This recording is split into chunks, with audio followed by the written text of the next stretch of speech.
Hi hello ನಮಸ್ಕಾರ ಎಲ್ಲರಿಗೂ. Welcome back to my ಚಾನೆಲ್ಗೆ ಎಲ್ಲರಿಗೂ ಸ್ವಾಗತ. ನಾವು ಹಿಂದಿನ ಕ್ಲಾಸಲ್ಲಿ ಈ ಏಷ್ಯಾ ಖಂಡದಲ್ಲಿ ಅರ್ಧ ಭಾಗವನ್ನು ನೋಡಿದ್ವಿ. ಇವತ್ತು ಮುಂದಿನ ಭಾಗವನ್ನು ಉಳಿದ ಭಾಗವನ್ನು ಇವತ್ತು ನೋಡೋಣ. ಇದು ಸ್ವಲ್ಪ ಕ್ಲಾಸ್ ಲೆಂದಿ ಆಗಿರೋದ್ರಿಂದ ಪೂರ್ತಿ ಪಾಠನ ಒಂದೇ ಕ್ಲಾಸಲ್ಲಿ ಹೇಳೋದಕ್ಕಾಗೋದಿಲ್ಲ, ತುಂಬ ಟೈಮ್ ಆಗುತ್ತೆ. ಹಾಗಾಗಿ ಅರ್ಧ ನಿನ್ನೆ ಹೇಳಿದ್ದೆ, ಇವತ್ತು ಇನ್ನು ಉಳಿದ ಅರ್ಧ ಹೇಳ್ತಾ ಇದ್ದೀನಿ. ಓಕೆ, ಏಷ್ಯಾ ಖಂಡದ ವಾಯುಗುಣವನ್ನು ನೋಡೋಣ. ಈಗಾಗಲೇ ತಿಳಿಸಿದಂತೆ ಏಷ್ಯಾ ವಿಶಾಲವಾದ ಭೂಖಂಡ.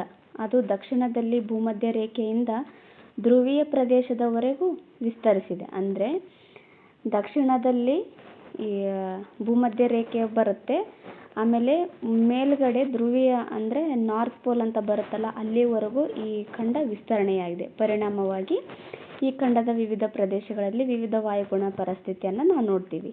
ಏಷ್ಯಾದಲ್ಲಿ ಕೆಲವು ಭಾಗಗಳು ಪ್ರಪಂಚದಲ್ಲಿ ಅತ್ಯಂತ ಶೀತವಾದ ಪರಿಸ್ಥಿತಿಯನ್ನು ಹೊಂದಿದ್ದಾರೆ. ಅಂದರೆ ಶೀತವಾದ ಅಂದರೆ ಧ್ರುವೀಯ ಪ್ರದೇಶಗಳ ಕಡೆ ತುಂಬ ಚಳಿ ಇರುತ್ತೆ. ಮತ್ತು ಕೆಲವು ಭಾಗಗಳು ಅತಿ ಉಷ್ಣತೆಯುಳ್ಳ ಅಂದರೆ ಕೇಂದ್ರ ಮತ್ತು ನೈಋತ್ಯ ಭಾಗಗಳು ಇವೇನಾಗಿದ್ದಾವೆ, ಅತಿ ಉಷ್ಣತೆಯಿಂದ ಕೂಡಿದ್ದಾವೆ. ಹಾಗೆಯೇ ಅತಿ ಶುಷ್ಕ ಮತ್ತು ಅಧಿಕ ಮಳೆ ಬೀಳುವ ಸ್ಥಳಗಳು ಸಹ ಇಲ್ಲಿ ಕಂಡುಬರುತ್ತವೆ.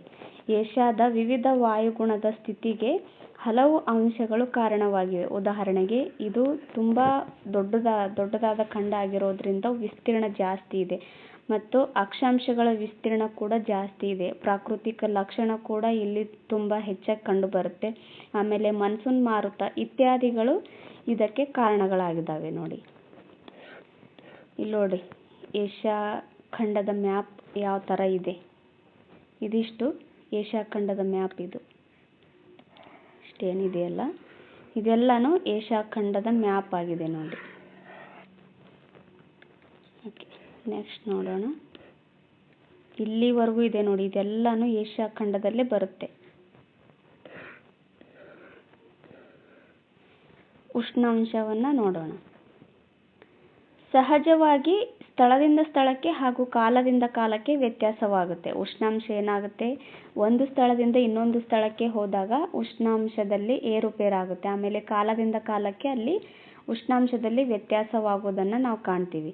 ಜನವರಿ ತಿಂಗಳಲ್ಲಿ ಏಷ್ಯಾದ ದಕ್ಷಿಣ ಪ್ರದೇಶಗಳಿಗಿಂತ ಉತ್ತರ ಪ್ರದೇಶಗಳಲ್ಲಿ ಶೀತವು ಹೆಚ್ಚಾಗಿರುತ್ತೆ. ಈ ಚಳಿಗಾಲ ಜನವರಿ ತಿಂಗಳಲ್ಲಿ ಏನು ಚಳಿ ಇರುತ್ತಲ್ಲ, ಆ ಟೈಮಲ್ಲಿ ದಕ್ಷಿಣ ಭಾಗಕ್ಕಿಂತ ಉತ್ತರದ ಭಾಗಗಳಲ್ಲಿ ಹೆಚ್ಚಾಗಿ ಶೀತವಾಗಿರುತ್ತೆ. ಯಾಕೆ ಶೀತವಾಗಿರುತ್ತೆ ಅಂದರೆ, ಅಲ್ಲಿ ಐಸ್ ಗಡ್ಡೆ ಜಾಸ್ತಿ ಇರುತ್ತಲ್ಲ, ಅಂದರೆ ನಾರ್ತ್ ಪೋಲಲ್ಲಿ ಫುಲ್ ಐಸೇ ಇರುತ್ತಲ್ಲ, ಹಾಗಾಗಿ ಅಲ್ಲಿ ಚಳಿ ಜಾಸ್ತಿ ಇರುತ್ತೆ. ಅದೇ ದಕ್ಷಿಣಕ್ಕೆ ಹೋಲಿಕೆ ಮಾಡಿದಾಗ ಅಲ್ಲಿ ಆವ್ರೇಜ್ ಚಳಿ ಇರುತ್ತೆ. ಯಾಕಂದರೆ ಭೂಮಧ್ಯ ರೇಖೆಗೆ ಹತ್ತಿರವಾಗಿರುತ್ತಲ್ಲ, ಹಾಗಾಗಿ ಅಲ್ಲಿ ಅಷ್ಟೊಂದು ಚಳಿ ಇರೋದಿಲ್ಲ, ಸ್ವಲ್ಪನೇ ಚಳಿ ಇರುತ್ತೆ. ಸೈಬೇರಿಯಾದಲ್ಲಿರುವ ವರ್ಕೋಯಾನ್ಸ್ಕ್ ಅತ್ಯಂತ ಶೀತವಾದ ಸ್ಥಳವಾಗಿದೆ. ಇದು ಕೇಳಿದ್ರು ನೋಡಿ, ಪ್ರಪಂಚದ ಅತ್ಯಂತ ಶೀತವಾದ ಸ್ಥಳ ಯಾವುದು ಅಂತ ಕೇಳಿದ್ರು. ವರ್ಕೋಯಾನ್ಸ್ಕ್ ಅಂತ ಬರುತ್ತೆ. ಇದು ಸೈಬೇರಿಯಾದಲ್ಲಿ ಕಂಡುಬರುತ್ತೆ. ಜುಲೈ ತಿಂಗಳಲ್ಲಿ ಸೈಬೇರಿಯಾದ ಉತ್ತರ ಭಾಗ ಹಾಗೂ ಮಧ್ಯ ಏಷ್ಯಾದ ಎತ್ತರವುಳ್ಳ ಪರ್ವತ ಮತ್ತು ಪ್ರಸ್ಥಭೂಮಿ ಭಾಗಗಳನ್ನು ಹೊರತುಪಡಿಸಿ ಏಷ್ಯಾದ ಬಹಳಷ್ಟು ಭಾಗಗಳಲ್ಲಿ ಶಾಖವು ಹೆಚ್ಚಾಗಿರುತ್ತೆ. ಈ ಜುಲೈ ತಿಂಗಳಲ್ಲಿ ಏನೋ ಬೇಸಿಗೆ ಕಾಲ ಇರುತ್ತಲ್ಲ, ಅವಾಗ ಸೈಬೇರಿಯಾದ ಉತ್ತರ ಭಾಗ ಹಾಗೂ ಮಧ್ಯ ಏಷ್ಯಾದ ಎತ್ತರವುಳ್ಳ ಪರ್ವತ ಮತ್ತು ಪ್ರಸ್ಥಭೂಮಿಗಳನ್ನು ಹೊರತುಪಡಿಸಿ, ಈ ಮೂರುಗಳನ್ನು ಹೊರತುಪಡಿಸಿ ಉಳಿದ ಭಾಗಗಳಲ್ಲಿ ಶಾಖವು ಹೆಚ್ಚಾಗಿರುತ್ತೆ. ಅಂದರೆ ಬಿಸಿ ಜಾಸ್ತಿ ಇರುತ್ತೆ ಅಂತ ಅರ್ಥ. ಕೆಲವು ಭಾಗಗಳಲ್ಲಿ ಉಷ್ಣಾಂಶವು 40 ಡಿಗ್ರಿ ಸೆಲ್ಸಿಯಸ್ಗಿಂತ ಹೆಚ್ಚಾಗಿರುತ್ತೆ. ಕೆಲವು ಭಾಗಗಳಲ್ಲಿ ಏನಿರುತ್ತೆ, 40 ಡಿಗ್ರಿಗಿಂತನೂ ಹೆಚ್ಚಾಗಿ ಉಷ್ಣಾಂಶವನ್ನು ಕಾಣ್ತೀವಿ. ನೋಡಿ, ಈ ಭಾರತದಲ್ಲಿ ಈ 40 ಡಿಗ್ರಿ ಇತ್ತೀಚೆಗೆ ಈ 40 ಡಿಗ್ರಿ ಉಷ್ಣಾಂಶ ಏನು ಕಾಮನ್ ಆಗಿಬಿಟ್ಟಿದೆ ಬೇಸಿಗೆ ಟೈಮಲ್ಲಿ. ಅಷ್ಟೊಂದು ಬಿಸಿಲು ಇತ್ತೀಚೆಗೆ ಆಗ್ತಾ ಇದೆ. ಇದಕ್ಕೆ ಏನು ಕಾರಣ ಅಂದರೆ ನಗರೀಕರಣ ಕಾರಣ ಆಗುತ್ತೆ. ಆಮೇಲೆ ಅರಣ್ಯಗಳ ನಾಶ ಕೂಡ ಇದಕ್ಕೆ ಕಾರಣ ಆಗುತ್ತೆ. ಇನ್ನೂ ಹಲವಾರು ರೀತಿಯಿಂದ ಇದಕ್ಕೆ ಕಾರಣ ಆಗುತ್ತೆ ನೋಡಿ. ಹಾಗಾಗಿ ಅಕ್ಕಪಕ್ಕ ನಿಮ್ಮ ಮನೆಗಳಲ್ಲಿ ಅಕ್ಕಪಕ್ಕ ಆಗಿರ್ಬೋದು ಅಥವಾ ನಿಮ್ಮ ಮನೆ ಮುಂದೆ ಆಗಿರ್ಬೋದು, ಹೆಚ್ಚಾಗಿ ಗಿಡಗಳನ್ನು ನೆಡಿ. ಮುಂದೆ ಹೇಗೆ ಬರುತ್ತೆ ಕಾಲ ಅಂದರೆ, ಉಸಿರಾಡೋದಕ್ಕೂ ನಾವು ದುಡ್ಡು ಕೊಟ್ಟು ಉಸಿರಾಡಬೇಕು ಅಂತ ಸ್ಥಿತಿ ಬರುತ್ತೆ ಮುಂದೆ. ಹಾಗಾಗಿ ಇವಾಗಲೇ ನಾವು ಎಚ್ಚೆತ್ಕೊಳ್ಬೇಕು. ಆದಷ್ಟು ನಮ್ಮ ಕೈಯಲ್ಲಿ ಎಷ್ಟು ಸಾಧ್ಯ ಆಗುತ್ತೋ ಅಷ್ಟು ಗಿಡಗಳನ್ನು ನಾವು ನೆಡಬೇಕು. ಅದು ಒಂದೇ ಇದಕ್ಕೆ ಮಾರ್ಗ. ಬೇರೆ ಎಲ್ಲನೂ ಮಾಡಬಹುದು, ಬಟ್ ತುಂಬ ಕಷ್ಟ. ಈ ಅರಣ್ಯ ಹೆಚ್ಚು ಮಾಡೋದ್ರಿಂದ ತುಂಬಾ ಲಾಭ ಆಗುತ್ತೆ. ಹಾಗಾಗಿ ಗಿಡಗಳನ್ನು ಉಳಿಸಿ, ನಿಮ್ಮ ಮನೆ ಮುಂದೆನೂ ಸಾಕಷ್ಟು ಗಿಡಗಳನ್ನು ನೆಡಿ. ಇದರಿಂದ ಎಲ್ಲರಿಗೂ ಹೆಲ್ಪ್ ಆಗುತ್ತೆ. ಓಕೆ, ನೋಡೋಣ ಬನ್ನಿ ನೆಕ್ಸ್ಟ್. ಏಷ್ಯಾ ಖಂಡದಲ್ಲಿ ನೈಋತ್ಯ ಮಾನ್ಸೂನ್ ಮಾರುತಗಳಿಂದ ಬೇಸಿಗೆಯಲ್ಲಿ ಹೆಚ್ಚು ಮಳೆಯಾಗುತ್ತೆ. ನೋಡಿ, ಏಷ್ಯಾ ಖಂಡದಲ್ಲಿ ಈ ನೈಋತ್ಯ ಮಾನ್ಸೂನ್ ಮಾರುತ ಬರುತ್ತಲ್ಲ, ಬೇಸಿಗೆ ಟೈಮಲ್ಲಿ ಹೆಚ್ಚು ಮಳೆ ಬರುತ್ತೆ ಇಲ್ಲಿ. ಆದರೆ ಮಾನ್ಸೂನ್ ಮಾರುತಗಳು ಮಧ್ಯ ಏಷ್ಯಾವನ್ನು ತಲುಪುವುದಿಲ್ಲ. ಈ ಮಾನ್ಸೂನ್ ಮಾರುತಗಳು ಏನಾಗ್ತವೆ, ಮಧ್ಯ ಏಷ್ಯಾ ಇಲ್ಲಿದೆ ನೋಡಿ. ಮಾನ್ಸೂನ್ ಮಾರುತಗಳು ಇಲ್ಲಿಂದ ಈ ಥರ ಹೋಗ್ತವೆ, ಬಟ್ ಇದೇನು ಮಧ್ಯ ಏಷ್ಯಾಕ್ಕೆ ತಲುಪೋದಿಲ್ಲ. ಈ ಮಧ್ಯ ಏಷ್ಯನ್ ಬರುತ್ತಲ್ಲ ಇಷ್ಟು, ಇದಕ್ಕೆ ತಲುಪೋದಿಲ್ಲ. ಹಾಗಾಗಿ ಅಲ್ಲಿ ಮಳೆ ಬೀಳೋದಿಲ್ಲ. ಮಳೆ ಬೀಳದೇ ಇರೋದಕ್ಕೇ ಅಲ್ಲಿ ಜಾಸ್ತಿ ಮರುಭೂಮಿಗಳನ್ನು ಕಾಣ್ತೀವಿ. ಇಲ್ಲಿದೆ ನೋಡಿ ಎಕ್ಸ್ಪ್ಲೇನು. ಮಧ್ಯ ಏಷ್ಯಾವನ್ನು ತಲುಪೋದಿಲ್ಲ. ಆ ಭಾಗವು ವರ್ಷವೆಲ್ಲ ಶುಷ್ಕ ಸ್ಥಿತಿಯನ್ನು ಹೊಂದಿರುತ್ತವೆ. ಪಶ್ಚಿಮ ಏಷ್ಯಾದ ದೇಶಗಳು ಚಳಿಗಾಲದ ಪಶ್ಚಿಮ ಮಾರುತಗಳಿಂದಲೂ ಹಾಗೂ ಚೀನಾದ ಪೂರ್ವ ಭಾಗ ಮತ್ತು ಫಿಲಿಪೈನ್ಸ್, ಮಲೇಷ್ಯಾ ಮೊದಲಾದವು ಉಷ್ಣವಲಯದ ಆವರ್ತ ಮಾರುತಗಳಿಂದ ಮಳೆಯನ್ನು ಪಡಿತವೆ. ಇವೇನಿದಾವಲ್ಲ, ಚೀನಾ ಆಗಿರ್ಬೋದು, ಈ ಫಿಲಿಪೈನ್ಸು, ಪಶ್ಚಿಮ ಏಷ್ಯಾ ಅಂದರೆ ಈ ಕಡೆ ಬರುತ್ತೆ ಪಶ್ಚಿಮ ಏಷ್ಯಾ, ಇವೆಲ್ಲನೂ ಈ ಉಷ್ಣ ಮಾರುತಗಳಿಂದ ಮಳೆಯನ್ನು ಪಡಿತವೆ. ಮಧ್ಯ ಏಷ್ಯಾ ಏನಾಗುತ್ತೆ, ಈ ಮಾನ್ಸೂನ್ ಮಾರುತಗಳನ್ನು ಪಡೆಯೋದಿಲ್ಲ, ಏನೂ ಪಡೆಯೋದಿಲ್ಲ. ಹಂಗಾಗಿ ಅಲ್ಲೇನಾಗುತ್ತೆ, ವರ್ಷವಿಡೀ ಶುಷ್ಕ ಪ್ರದೇಶವನ್ನು ಕಾಣ್ತೀವಿ ಇಲ್ಲಿ. ಆದ್ದರಿಂದ ಇಲ್ಲಿ ಹೆಚ್ಚು ಮರುಭೂಮಿಗಳನ್ನು ಇದ್ದಾವೆ ಈ ಪ್ರದೇಶದಲ್ಲಿ. ನಮ್ಮ ಭಾರತ ಕೂಡ ಮಾನ್ಸೂನ್ ಮಾರುತದಿಂದ ಈ ಥರ ಬರ್ತವೆ. ಮಾನ್ಸೂನ್ ಮಾರುತ ಈ ಥರ ಹೋಗಿ ಇಲ್ಲಿ ಮಳೆ ಆಗುತ್ತೆ ಈ ಥರ. ಓಕೆ, ನೆಕ್ಸ್ಟ್ ನೋಡೋಣ. ಚಳಿಗಾಲ. ಇಲ್ಲಿ ಚಳಿಗಾಲ ಹೇಗಿರುತ್ತೆ ಅಂದರೆ, ಏಷ್ಯಾದ ಹೆಚ್ಚಿನ ಭಾಗಗಳಲ್ಲಿ ಅಕ್ಟೋಬರ್ನಿಂದ ಮಾರ್ಚ್ವರೆಗೆ ಚಳಿಗಾಲವಿರುತ್ತೆ. ಅಕ್ಟೋಬರ್ನಿಂದ ಮಾರ್ಚ್ವರೆಗೆ. ಈ ಡೇಟ್ ಇಂಪಾರ್ಟೆಂಟ್. ಇದ್ರ ಬಗ್ಗೆ ಈ ಹಿಂದೆ ಸಾಕಷ್ಟು ಸರಿ ಎಕ್ಸಾಮಲ್ಲಿ ಕೇಳಿದ್ದಾರೆ. ಬೇಸಿಗೆ ಕಾಲ ಎಷ್ಟು ಇರುತ್ತೆ, ಮಳೆಗಾಲ ಎಷ್ಟಿರುತ್ತೆ, ಆಮೇಲೆ ಚಳಿಗಾಲ ಎಷ್ಟಿರುತ್ತೆ ಅಂತ. ಇತ್ತೀಚೆಗೆ ಆ ಥರ ಕ್ವಶನ್ಸ್ ಏನು ಕೇಳಲ್ಲ, ಆದ್ರೂ ನೆನಪಲ್ಲಿ ಇಟ್ಕೊಳ್ರಿ, ನಿಮಗೆ ಹೆಲ್ಪ್ ಆಗುತ್ತೆ ಯಾವುದೋ ಒಂದು ರೀತಿಯಲ್ಲಿ. ಏಷ್ಯಾದ ಬಹುಭಾಗವು ಉತ್ತರಾರ್ಧಗೋಳದಲ್ಲಿದೆ. ಬಹುಭಾಗ ಏನಾಗಿದೆ, ಏಷ್ಯಾ ಉತ್ತರಾರ್ಧಗೋಳದಲ್ಲಿ ಅಂದರೆ ನಾರ್ತ್ ಪೋಲ್ ಕಡೆ ನಾವು ಕಾಣ್ತೀವಿ. ಈ ಅವಧಿಯಲ್ಲಿ ಉತ್ತರಾರ್ಧಗೋಳಕ್ಕೆ ಓರೆಯಾದ ಸೂರ್ಯನ ಕಿರಣಗಳು ಪ್ರಸರಿಸುವವು. ಹೀಗಾಗಿ ಏಷ್ಯಾದ ಹೆಚ್ಚಿನ ಭಾಗಗಳಲ್ಲಿ ಬಹಳ ಕಡಿಮೆ ಉಷ್ಣಾಂಶವಿದ್ದು ಅತಿ ಶೀತವಾದ ವಾಯುಗುಣವಿರುತ್ತದೆ. ಈ ಅಕ್ಟೋಬರ್ನಿಂದ ಮಾರ್ಚ್ವರೆಗೆ ಏನಾಗುತ್ತಲ್ಲ, ಈ ಸೂರ್ಯನ ಕಿರಣಗಳು ಓರೆಯಾಗಿ ಏಷ್ಯಾದ ಮೇಲೆ ಬೀಳುತ್ತೆ. ಓರೆಯಾಗಿ ಬೀಳೋದ್ರಿಂದ ಅಲ್ಲಿ ಹೆಚ್ಚಿನ ಭಾಗಗಳ ಮೇಲೆ ಸೂರ್ಯನ ಕಿರಣ ಬೀಳೋದ್ರಿಂದ ಅಲ್ಲಿ ಕಡಿಮೆ ಉಷ್ಣಾಂಶವಿರುತ್ತೆ. ಇಲ್ಲಿದೆ ನೋಡಿ. ಈ ಅವಧಿಯಲ್ಲಿ ಉತ್ತರಾರ್ಧಗೋಳಕ್ಕೆ ಓರೆಯಾದ ಸೂರ್ಯನ ಕಿರಣಗಳು ಪ್ರಸರಿಸುವವು. ಹೀಗಾಗಿ ಹೆಚ್ಚಿನ ಭಾಗಗಳಲ್ಲಿ ಏನಾಗುತ್ತೆ, ಬಹಳ ಕಡಿಮೆ ಉಷ್ಣಾಂಶವಿರುತ್ತೆ ಹಾಗೂ ಅತಿ ಶೀತವಾದ ವಾಯುಗುಣವನ್ನು ಇಲ್ಲಿ ಹೊಂದಿರುತ್ತೆ ಏಷ್ಯಾದಲ್ಲಿ. ಮಧ್ಯ ಏಷ್ಯಾದಲ್ಲಿ ವಾಯುವಿನ ಒತ್ತಡ ಅಧಿಕ ಮತ್ತು ಹಿಂದೂ ಮಹಾಸಾಗರದಲ್ಲಿ ಒತ್ತಡ ಕಡಿಮೆ ಇರುತ್ತದೆ. ಹೀಗಾಗಿ ಮಾರುತಗಳು ಭೂಭಾಗದಿಂದ ಸಮುದ್ರದ ಕಡೆಗೆ ಬೀಸುತ್ತವೆ. ನೋಡಿ ಎಲ್ಲೆಲ್ಲಿ ಅಂತ ಕೇಳಿದಾಗ, ಮಧ್ಯ ಏಷ್ಯಾದಲ್ಲಿ ಏನಾಗುತ್ತೆ, ವಾಯುವಿನ ಒತ್ತಡ ಅಧಿಕ ಆಗುತ್ತೆ. ಅದೇ ಹಿಂದೂ ಮಹಾಸಾಗರದಲ್ಲಿ ಒತ್ತಡ ಕಡಿಮೆ ಆಗುತ್ತೆ. ನೋಡಿ, ಒತ್ತಡ ಹೆಚ್ಚು ಎಲ್ಲಿರುತ್ತಲ್ಲ ಅಲ್ಲಿಂದ ಕಡಿಮೆ ಒತ್ತಡ ಯಾವ ಕಡೆ ಇರುತ್ತಲ್ಲ ಆ ಕಡೆಗೆ ಗಾಳಿ ಬೀಸುತ್ತೆ. ನೋಡಿ, ಇದು ಇಂಪಾರ್ಟೆಂಟ್. ಈ ಒಂದು ಮೆಥಡ್ ಇದು ನಿಮ್ಗೆ ನೆನಪಲ್ಲಿ ಇಟ್ಕೋಬೇಕು ಯಾವಾಗಲೂ. ಒತ್ತಡ ಜಾಸ್ತಿ ಯಾವ ಕಡೆ ಇರುತ್ತೋ ಅಲ್ಲಿಂದ ಕಡಿಮೆ ಒತ್ತಡ ಇರೋ ಪ್ರದೇಶಗಳ ಕಡೆ ಮಾರುತಗಳು ಬೀಸ್ತವೆ. ಹಾಗಾಗಿ ಈ ಮಾರುತಗಳು ಭೂಭಾಗದಿಂದ ಅಂದರೆ ಮಧ್ಯ ಏಷ್ಯಾದಿಂದ ಹಿಂದೂ ಮಹಾಸಾಗರದ ಕಡೆಗೆ ಬೀಸ್ತವೆ.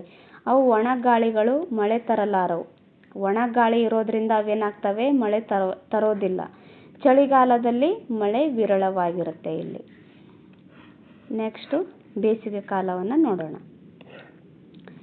ಚಳಿಗಾಲಕ್ಕೆ ವಿರುದ್ಧ ಪರಿಸ್ಥಿತಿ ಇಲ್ಲಿ ಇರುತ್ತದೆ. ಚಳಿಗಾಲ ಹೇಗಿರುತ್ತಲ್ಲ ಅದಕ್ಕೆ ವಿರುದ್ಧವಾದ ಪರಿಸ್ಥಿತಿಯನ್ನು ಈ ಬೇಸಿಗೆ ಕಾಲದಲ್ಲಿ ಕಾಣ್ತೀವಿ. ಇದು ಏಪ್ರಿಲ್ನಲ್ಲಿ ಆರಂಭ ಮತ್ತು ಸೆಪ್ಟೆಂಬರ್ನಲ್ಲಿ ಅಂತ್ಯಗೊಳ್ಳುತ್ತೆ. ಏಪ್ರಿಲ್ನಲ್ಲಿ ಆರಂಭವಾಗಿ ಈ ಸೆಪ್ಟೆಂಬರ್ನಲ್ಲಿ ಅಂತ್ಯಗೊಳ್ಳುತ್ತೆ ಈ ಬೇಸಿಗೆ ಕಾಲ. ಉತ್ತರಾರ್ಧಗೋಳದಲ್ಲಿ ಸೂರ್ಯ ನೇರವಾಗಿ ಪ್ರಕಾಶಿಸುವುದು. ಉತ್ತರಾರ್ಧಗೋಳದಲ್ಲಿ ಅಲ್ಲಿ ಚಳಿಗಾಲದಲ್ಲಿ ಏನಾಗುತ್ತೆ, ಸೂರ್ಯನ ಕಿರಣಗಳು ಓರೆಯಾಗಿ ಅಂದರೆ ಹಿಂಗೆ ಡೈರೆಕ್ಟಾಗಿ ಅಲ್ಲ, ಸ್ವಲ್ಪ ಹಿಂಗೆ ಕ್ರಾಸ್ ಆಗಿ ಬೀಳುತ್ತೆ ಸೂರ್ಯನ ಕಿರಣಗಳು.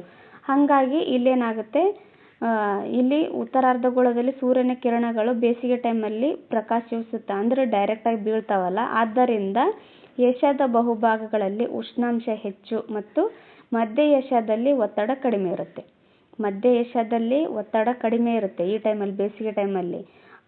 ಇಲ್ಲಿ ಏಷ್ಯಾದ ಬಹುಭಾಗಗಳಲ್ಲಿ ಅಂದರೆ ಬೇರೆ ಕಡೆಗಳಲ್ಲಿ ಉಷ್ಣಾಂಶ ಹೆಚ್ಚಾಗಿ ಕಾಣುತ್ತೆ, ಅಂದರೆ ಬಿಸಿ ಜಾಸ್ತಿ ಇರುತ್ತೆ. ಮಾರುತಗಳು ಸಮುದ್ರಗಳಿಂದ ಭೂಭಾಗಗಳಿಗೆ ಬೀಸುತ್ತವೆ. ಆವಾಗಲೇ ನಾ ಹೇಳಿದ್ನಲ್ಲ, ಮಾರುತಗಳು ಯಾವಾಗಲೂ ಅಧಿಕ ಒತ್ತಡದಿಂದ ಕಡಿಮೆ ಒತ್ತಡದ ಕಡೆಗೇನೆ ಬೀಸೋದು. ಇಲ್ಲೇನಾಗುತ್ತೆ, ಮಧ್ಯ ಏಷ್ಯಾದಲ್ಲಿ ಕಡಿಮೆ ಒತ್ತಡ ಇರ್ತಾವಲ್ಲ, ಆವಾಗ ಸಮುದ್ರಗಳಲ್ಲಿ ಹೆಚ್ಚು ಒತ್ತಡ ಇರುತ್ತೆ. ಹಾಗಾಗಿ ಮಾರುತಗಳು ಸಮುದ್ರಗಳಿಂದ ಭೂಭಾಗಗಳ ಕಡೆಗೆ ಬೀಸುತ್ತವೆ. ಅವು ಹೆಚ್ಚು ಕಡಿಮೆ ಖಂಡದ ಎಲ್ಲೆಡೆಗೂ ಮಳೆಯನ್ನು ಸುರಿಸ್ತವೆ. ಏನು ಸಮುದ್ರದ ಕಡೆಗೆ ಸಮುದ್ರದಲ್ಲಿ ಹೆಚ್ಚು ಒತ್ತಡ ಇದ್ದು ಭೂಭಾಗಗಳ ಕಡೆ ಕಡಿಮೆ ಒತ್ತಡ ಇರ್ತಾವಲ್ಲ, ಅವೇ ಮಳೆಯನ್ನು ತರ್ತಕ್ಕಂಥ ಮಾರುತಗಳಾಗಿರ್ತವೆ. ಜನವರಿಯಲ್ಲಿ ಸೈಬೀರಿಯಾದ ವರ್ಕೋಯಾನಸ್ಕ್ -50°C ಮತ್ತು ಒಮಿಯಾಕ್ನಿ ಅಂತ ಬರುತ್ತೆ. ಅದು -71°C ಕನಿಷ್ಠ ಉಷ್ಣಾಂಶವನ್ನು ದಾಖಲಿಸುತ್ತವೆ. ನೋಡಿ, ಮೈನಸಲ್ಲಿ ಇದೆ ಇದು ಉಷ್ಣಾಂಶ. ಮತ್ತು ನಾರ್ಮಲ್ ಆಗಿ ಅನ್ಕೊಳ್ಬೇಡ್ರಿ, ಇದು ಮೈನಸ್ ಅಂತಂದರೆ 0 ಡಿಗ್ರಿಗಿಂತನೂ ಕಡಿಮೆ. ವರ್ಕೋಯಾನಸ್ಕಲ್ಲಿ -51° ಇದ್ದರೆ ಒಮಿಯಾಕ್ನಿ ಅಂತ ಬರುತ್ತೆ, ಅಲ್ಲಿ -71°C ಕನಿಷ್ಠ ಉಷ್ಣಾಂಶವನ್ನು ದಾಖಲಾಗಿದೆ. ನೋಡಿ, ಭಾರತದ ಮೇಘಾಲಯ ರಾಜ್ಯದ ಮೌಸಿನ್ರಾಮ್ ಪ್ರಪಂಚದಲ್ಲಿ ಅತಿ ಹೆಚ್ಚು ಮಳೆ ಪಡಿತಕ್ಕಂಥ ಪ್ರದೇಶವಾಗಿದೆ. ನೋಡಿ, ಪ್ರಪಂಚದಲ್ಲೇ ಅತಿ ಹೆಚ್ಚು ಮಳೆಯನ್ನು ಪಡೆಯುವ ಪ್ರದೇಶ ಯಾವುದು ಅಂತ ಕೇಳಿದ್ರೆ ಅದು ಭಾರತದಲ್ಲಿ ಪರ್ಟಿಕ್ಯುಲರ್ ಯಾವುದಂತ ಕೇಳಿದಾಗ ಮೇಘಾಲಯದ ಮೌಸಿನ್ರಾಮ್. ನೋಡಿ, ಇದು ಪ್ರಪಂಚದಲ್ಲೇ ಅತಿ ಹೆಚ್ಚು ಮಳೆಯನ್ನು ಪಡೆಯುತ್ತೆ. ಅದು ಎಷ್ಟು ಅಂತ ಕೇಳಿದಾಗ 1187 ಸೆಂಟಿಮೀಟರ್ 1187 ಸೆಂಟಿಮೀಟರ್ ಮಳೆಯನ್ನು ಈ ಮೇಘಾಲಯ ಪಡೆಯುತ್ತೆ. ನೋಡ್ರಿ, ನೆಕ್ಸ್ಟ್ ಇಲ್ಲಿ ದೊರೆತಕ್ಕಂಥ ಸ್ವಾಭಾವಿಕ ಸಸ್ಯವರ್ಗಗಳು ಯಾವುವು ಅಂತ ನೋಡೋಣ. ಒಂದು ನಿಮಿಷ.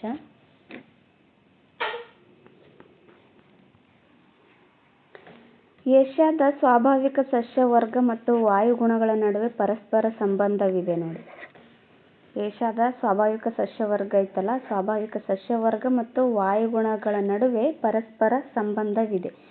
ಭೂಸ್ವರೂಪ, ಮಣ್ಣು ಮತ್ತು ಮಾನವನ ಪ್ರವೇಶ ಈ ಎಲ್ಲ ಅಂಶಗಳು ಸಹ ಸಸ್ಯವರ್ಗದ ವಿಧ ಮತ್ತು ಹಂಚಿಕೆಯ ಮೇಲೆ ಪ್ರಭಾವವನ್ನು ಬೀರ್ತವೆ. ಏಷ್ಯಾದ ಸಸ್ಯವರ್ಗದಲ್ಲಿ ವೈವಿಧ್ಯತೆಯಿಂದ ಕೂಡಿದೆ. ಅವುಗಳನ್ನು 7 ವಿಧಗಳಾಗಿ ವಿಂಗಡಣೆ ಮಾಡಲಾಗಿದೆ. ಈ ಏಷ್ಯಾದ ಸಸ್ಯವರ್ಗವನ್ನು 7 ವಿಧಗಳಲ್ಲಿ ವಿಂಗಡಣೆಯನ್ನು ಮಾಡಲಾಗಿದೆ. ನೋಡಿ, ಓಕೆ, ನೆಕ್ಸ್ಟ್ ನೋಡೋಣ.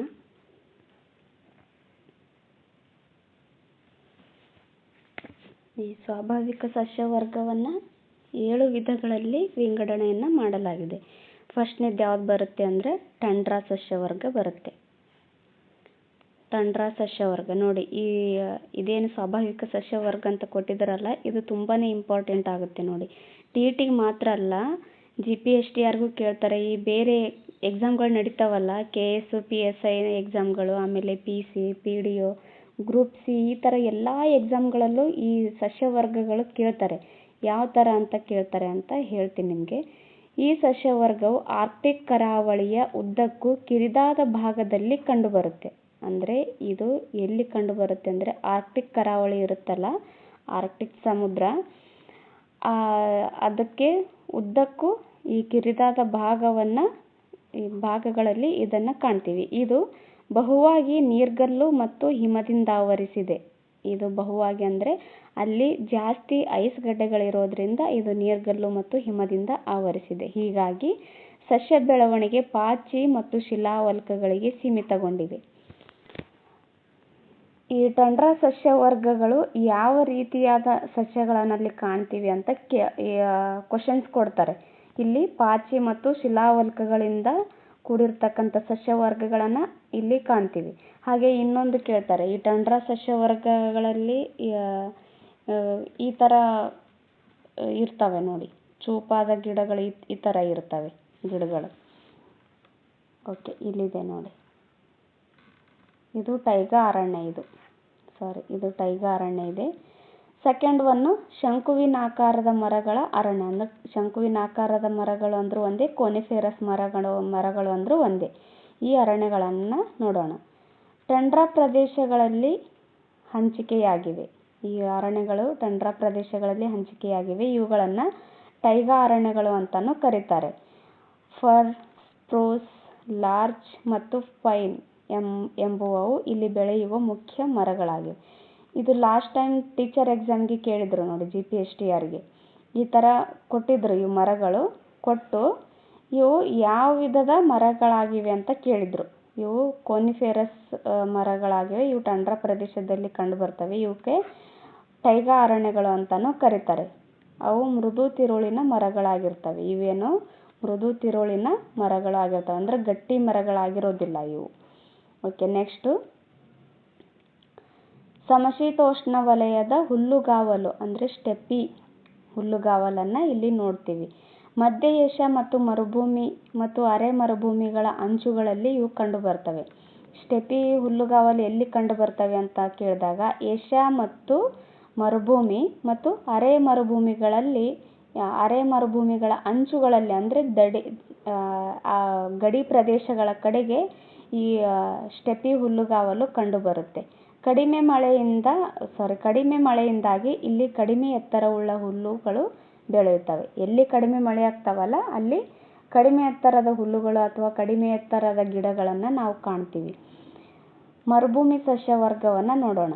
ಇದು ಏಷ್ಯಾದ ಉಷ್ಣವಲಯ ಮತ್ತು ಸಮಶೀತೋಷ್ಣ ವಲಯದ ಮರುಭೂಮಿಗಳಲ್ಲಿ ಕಂಡುಬರುತ್ತೆ. ಮರುಭೂಮಿ ಸಸ್ಯ ವರ್ಗ ಎಲ್ಲಿ ಬರುತ್ತೆ ಅಂತ ಕೇಳ್ತಾರೆ. ಇದು ಉಷ್ಣವಲಯದ ಮತ್ತು ಸಮಶೀತೋಷ್ಣ ವಲಯಗಳ ಮರುಭೂಮಿಗಳಲ್ಲಿ ಇದು ಕಂಡುಬರುತ್ತೆ ನೋಡಿ. ಉದಾಹರಣೆಗೆ ಅರೇಬಿಯಾ, ಇರಾನ್, ಥಾರ್ ಮರುಭೂಮಿ ಇತ್ಯಾದಿ. ಥಾರ್ ಮರುಭೂಮಿ ನಮ್ಮ ಭಾರತದ ರಾಜಸ್ಥಾನದಲ್ಲಿ ಕಂಡುಬರುತ್ತೆ. ಇಲ್ಲಿ ಮುಳ್ಳಿನ ಗಿಡಗಂಟಿ, ಕುರುಚಲು ಸಸ್ಯ ಮತ್ತು ಹುಲ್ಲುಗಳು ಮಾತ್ರ ಇಲ್ಲಿ ಬೆಳೆಯುತ್ತವೆ. ಓಯಾಸಿಸ್ಗಳ ಬಳಿ ಖರ್ಜೂರ ಮತ್ತು ತಾಳೆ ಜಾತಿಯ ಮರಗಳು ಇಲ್ಲಿ ಕಂಡುಬರ್ತವೆ. ಓಯಾಸಿಸ್ ಅಂದರೆ ಈ 6th ಫಸ್ಟ್ ಭಾಗ ಬರುತ್ತಲ್ಲ, ಅದರಲ್ಲಿ ಹೇಳಿದ್ದೆ ನೋಡಿ ಮರುಭೂಮಿಗಳ ಬಗ್ಗೆ, ಅಂದರೆ ಓಯಾಸಿಸ್ ಬಗ್ಗೆ ಹೇಳಿದ್ದೆ. ಈ ಸುತ್ತ ಮರುಭೂಮಿ ಇರುತ್ತೆ. ಹೀಗೆ ನಮ್ಮ ಮಧ್ಯದಲ್ಲಿ ಎಲ್ಲೋ ಒಂದು ಕಡೆ ಒಂದಿಷ್ಟು ನೀರು ಇರುತ್ತೆ, ಒಂದು ಬಾವಿ ಥರನೋ ಅಥವಾ ಒಂದು ಸ್ವಲ್ಪ ನೀರು ಇರುತ್ತೆ ಇಷ್ಟು. ಅದ್ರ ಪಕ್ಕ ಎಲ್ಲ ಹೀಗೆ ಗಿಡಗಳು ಬೆಳೆದಿರ್ತವೆ. ತೆಂಗಿನ ಗಿಡ ಥರನೇ ಇರುತ್ತೆ, ಬಟ್ ತೆಂಗಿನ ಗಿಡ ಆಗಿರಲ್ಲ, ಖರ್ಜೂರ ಗಿಡಗಳಾಗಿರ್ತವೆ. ಅದಕ್ಕೆ ಓಯಾಸಿಸ್ ಅಂತ ಕರೀತಾರೆ. ನೆಕ್ಸ್ಟು ಮನ್ಸೂನ್ ಅರಣ್ಯಗಳನ್ನು ನೋಡೋಣ. ದಕ್ಷಿಣ, ನೈಋತ್ಯ ಮತ್ತು ಪೂರ್ವ ಏಷ್ಯಾ ಭಾಗಗಳಲ್ಲಿ ಇವು ಕಂಡುಬರ್ತವೆ ಮನ್ಸೂನ್ ಅರಣ್ಯಗಳು. ಇಲ್ಲಿ ಹೆಚ್ಚು ಶಾಖ ಮತ್ತು ಮಳೆ ಬೀಳುವುದರಿಂದ ಕಾಡುಗಳು ಇರ್ತವೆ. ಇಲ್ಲಿ ಮನ್ಸೂನ್ ಅರಣ್ಯಗಳು ಎಲ್ಲಿ ಕಂಡುಬರ್ತವೆ ಅಂದರೆ ದಕ್ಷಿಣ, ನೈಋತ್ಯ ಮತ್ತು ಪೂರ್ವ ಏಷ್ಯಾಗಳಲ್ಲಿ ಕಂಡುಬರ್ತವೆ. ಯಾಕೆಂದರೆ ಇಲ್ಲಿ ಹೆಚ್ಚು ಶಾಖ ಇರುತ್ತೆ. ಶಾಖ ಇದ್ದರೆ ಅಲ್ಲಿ ಮಳೆ ಹೆಚ್ಚಾಗಿ ಬೀಳ್ತಾ ಇರುತ್ತೆ. ಹಾಗಾಗಿ ಇಲ್ಲಿ ಕಾಡುಗಳು ಇರ್ತವೆ. ತೇಗ, ಸಲೆ, ಆಲ, ಬಿದಿರು, ಶ್ರೀಗಂಧ ಹಾಗೂ ಇನ್ನೂ ಹಲವು ಗಟ್ಟಿ ಮರಗಳು ಇಲ್ಲಿ ಬೆಳೀತವೆ. ಇವು ಕೊಡ್ತಾರೆ ನೋಡಿ, ತೇಗ, ಸಲೆ, ಆಲ, ಬಿದಿರು, ಶ್ರೀಗಂಧ ಇವು ಯಾವ ರೀತಿಯಾದ ಅರಣ್ಯಕ್ಕೆ ಸೇರಿದ ಗಿಡಗಳಾಗಿದ್ದಾವೆ ಅಂತ ಕೇಳ್ತಾರೆ. ಇವು ಮನ್ಸೂನ್ ಅರಣ್ಯಗಳಾಗಿದ್ದಾವೆ.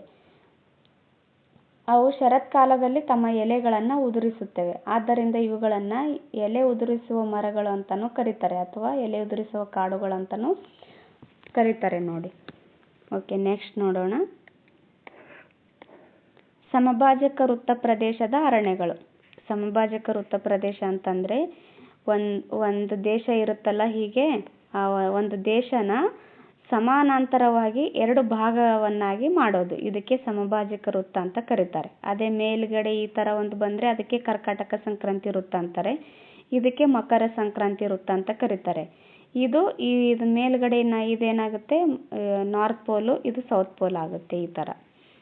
ಓಕೆ. ನೆಕ್ಸ್ಟ್ ಸಮಭಾಜಕ ವೃತ್ತ ಪ್ರದೇಶದ ಅರಣ್ಯಗಳು ಹೆಚ್ಚಾಗಿ ಪೂರ್ವ ಇಂಡೀಸ್ ಮತ್ತು ಅಧಿಕ ಮಳೆ ಬೀಳುವ ಮಾನ್ಸೂನ್ ಪ್ರದೇಶಗಳಲ್ಲಿ ಕಂಡುಬರುತ್ತೆ.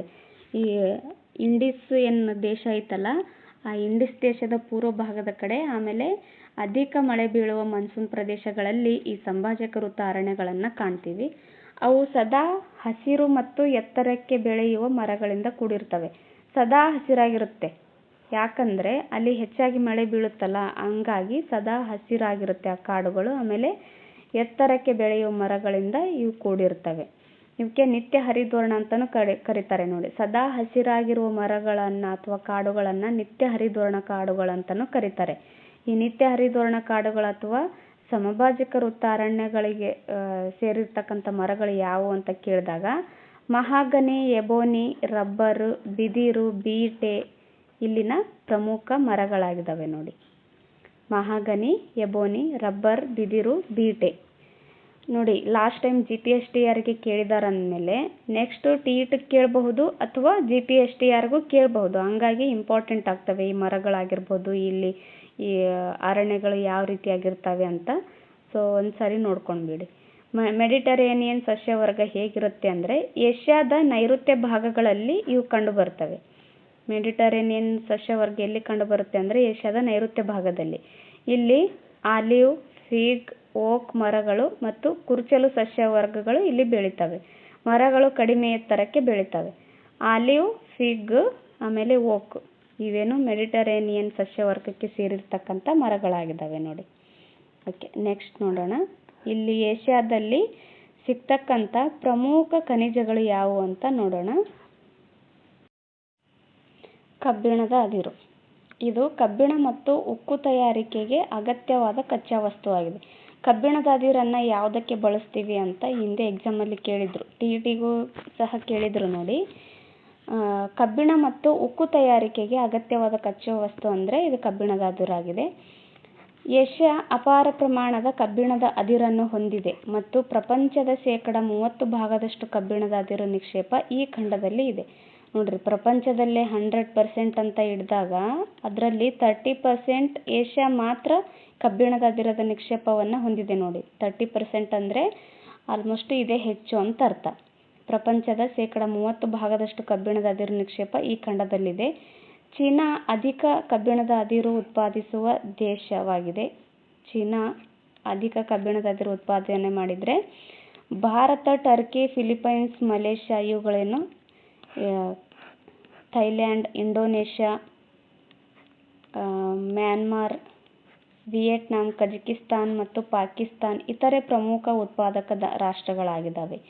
ದಕ್ಷಿಣ ಕೊರಿಯಾ, ತೈವಾನ್, ಶ್ರೀಲಂಕಾ, ಜಪಾನ್ ಮತ್ತು ನೈಋತ್ಯ ಏಷ್ಯಾದ ರಾಷ್ಟ್ರಗಳಲ್ಲಿ ಅಲ್ಪ ಪ್ರಮಾಣದ ಕಬ್ಬಿಣದ ಅದಿರು ದೊರೆಯುತ್ತವೆ.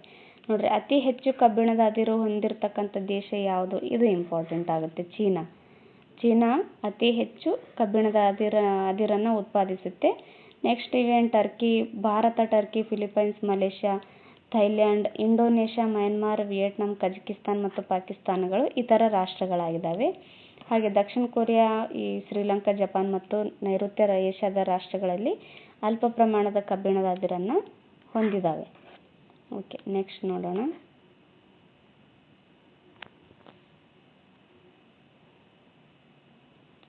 ಇಲ್ಲಿ ಕೊಟ್ಟಿದ್ದಾರೆ ನೋಡಿ.